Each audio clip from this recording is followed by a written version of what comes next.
안녕하세요. 벼룩나무 사연수 조민재 대표입니다.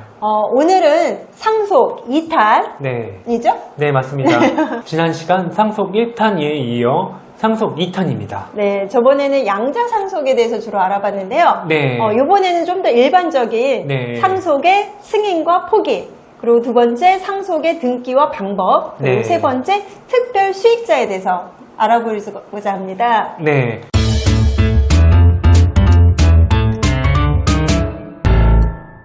그럼 첫 번째로 상속의 승인과 포기를 알아볼 건데요. 첫 번째로 상속의 승인과 네. 포기에 대해서 알아보려고 하는데요. 네. 상속을 어떨 때 승인하고 어떨 때 포기해야 할지 그걸 어떻게 결정해야 될지 좀 알려주시겠어요? 주 대표님? 네, 아주 간단하게 설명해 드리겠습니다. 네.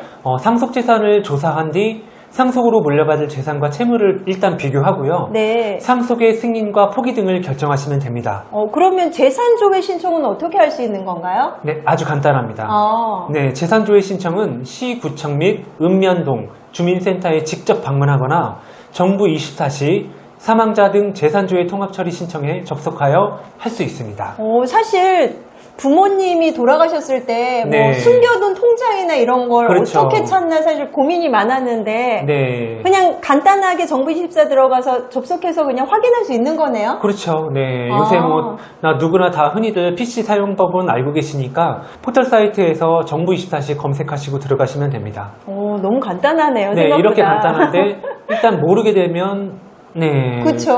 그렇죠. 네, 아빠가 어디다가 통장을 어떻게 갖고 있는지 전혀 모르니까요, 사실. 네, 맞습니다. 네. 그러면 상속 네. 재산을 이제 조사를 했어요. 네. 그러면 어떨 때 상속을 승인하고 어떨 때 포기해야 될까요?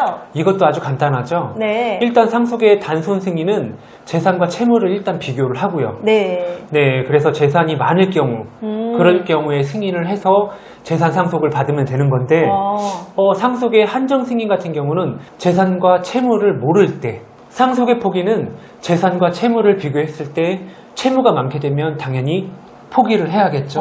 그러네요. 그쵸. 채무가 더 많은데 그거 그렇죠. 승인해버리면은 빚더미 네, 않는 거네요, 그렇죠. 그냥. 근데 실제로 이거를 포기하는 걸 몰라갖고 그렇죠. 빚을 떠안는 그런 사례가 생각보다 많아요. 자녀나 아니면은 손자녀들, 그러니까 네. 어린 손자녀들 같은 경우는 사실 법에 대해서 잘 모르니까 네. 이거를 이렇게 떠안게 되더라고요. 전에 보니까 그 아저씨인가? 그런 네. 드라마에도 그런 게 나왔던 것 같아요. 그렇죠. 네. 그래서 일단은 이 영상을 보신 분들은 절대 이런 실수 하시면 안 되겠죠? 그러네요. 네, 맞습니다.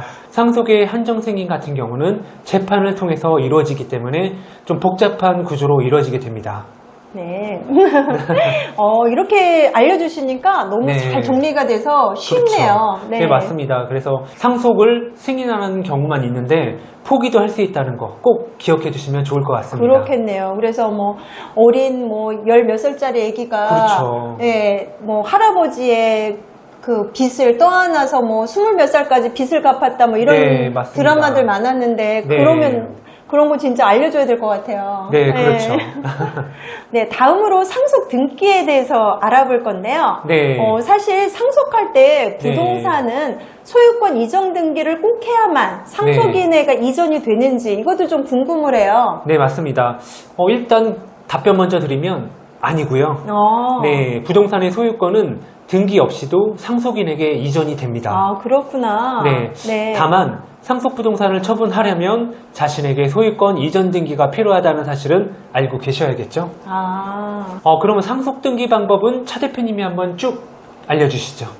우선 등기 신청을 할 수 있는 사람은 상속인 본인이 단독으로 신청하면 되는데요. 네. 이때 상속인이 여러 명인 경우가 많이 있잖아요. 맞아요. 네. 이렇게 되면 공동 명의로 각자 상속 지분을 기재한 후에 네. 이전 등기를 하면 되고요. 네. 상속인 중에 한 사람이 나머지 상속인의 상속 등기까지 신청을 네. 하시면 가능하겠습니다. 네. 또 유증을 받은 사람은 단독으로 등기를 신청할 수 없고요. 상속인 그 밖의 유언 집행자와 공동으로만 신청이 가능합니다. 등기 신청은 관할 등기소 또는 인터넷 등기소에서 가능하시고요. 등기 신청 방법은 신청인 또는 그 대리인이 등기소에 출석하여 신청 정보 및 첨부 정보를 적은 서면을 제출하는 방법으로 하시면 네. 됩니다. 근데 대부분은 등기 신청은 법무사 통해서 많이들 하시죠? 네, 네, 이게 과정이 초보자들이 하기에는 조금 어려울 수도 있기 때문에 그쵸. 네, 법무사님을 이용하시면 아주 좋습니다. 네. 또 특별 수익자라는 게 있더라고요. 그렇죠. 네, 맞습니다. 네. 부모님이 돌아가시기 전에 재산 중 일부를 네. 오빠에게만 미리 증여하였습니다. 네. 그럼에도 불구하고 오빠는 저와 동일한 비율로 상속해야 한다고 주장하는데요. 네. 이게 맞는 말인가요? 아니요, 오빠의 주장은 옳지 않습니다. 그래요? 그렇죠. 오빠는 질문자와 상속순위가 같은 공동상속인인 동시에 피상속인으로부터 재산의 증여를 받은 특별 수익자에 해당이 되고요. 미리 이렇게 증여를 일부 받아서 오빠가 그렇죠. 미리 돈을 많이 받았으면 그게 특별 수익자가 되는 거군요. 네, 그러니까 전체 받는 그 상속분이 있는데 그거를 미리 받았다고 그냥 생각하시면 될 것 같습니다. 따라서 오빠의 상속분은 증여받은 재산을 상속재산에 합해서 각자의 상속분을 계산한 후 증여받은 재산을 공제한 금액을 상속받게 됩니다. 사실 제가 만약에 동생 입장이라면 네. 오빠니까 당연히 뭐 집을 사줬거나 이랬기 그렇죠. 때문에 그런 경우가 많죠. 네, 그리고 나서 재산을 똑같이 나눠갔거나 아니면 상속도 오빠는 좀 더 가져가야 되지 않나? 네. 뭐 이렇게 생각을 했거든요. 네. 근데 그게 아니군요. 오히려 오빠는 증여를 미리 받았으니까 네. 상속재산에서 빼는 거네요. 그만큼을. 그렇죠. 네, 맞습니다. 와, 너무 신기한데요? 네.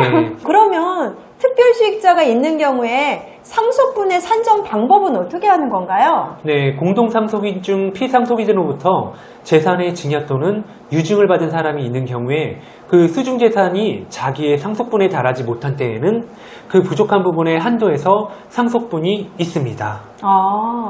조금 복잡한데요. 네. 특별수익자가 있는 경우에 상속분의 산정 방법을 좀 더 자세히 설명 좀 해주시겠어요? 네, 일단 계산 방법이 있는데요. 네. 뭐 이게 복잡하기 때문에 그냥 참고로 아시면 괜찮을 것 같고요. 네.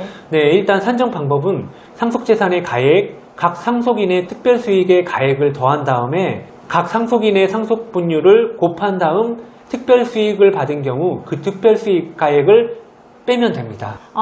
네. 네. 그러면은 어차피 전체 인제 해갖고 미리 증여받은 거 빼면 되는 거네요. 네, 맞습니다. 네. 네. 네, 지금까지 상속에 대해서 알아봤는데요. 상속의 승인과 포기, 그리고 상속 등기와 그 방법, 그리고 특별 수익자까지 이렇게 우리가 네. 알아봤습니다. 네, 맞습니다. 네, 조 대표님께서 너무 자세하게 쉽게 설명을 해줘서 아주 제가 제대로 이해를 한 것 같습니다.